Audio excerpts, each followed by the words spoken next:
सबैले नमस्कार।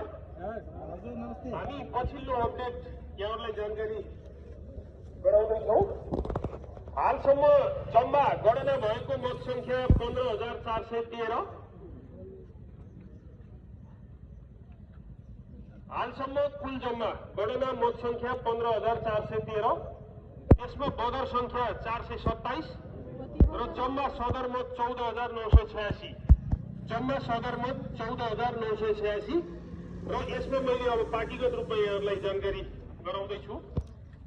यसमा 14,986 सदरमत मध्ये नेपाल कम्युनिस्ट पार्टी एकीकृत मार्क्सवादी लेनिनवादी सूर्य 2193, नेपाली कांग्रेस रुख 1204, नेपाली कम्युनिस्ट पार्टी तीनकुने तारा 352 र राष्ट्रिय स्वतन्त्र पार्टी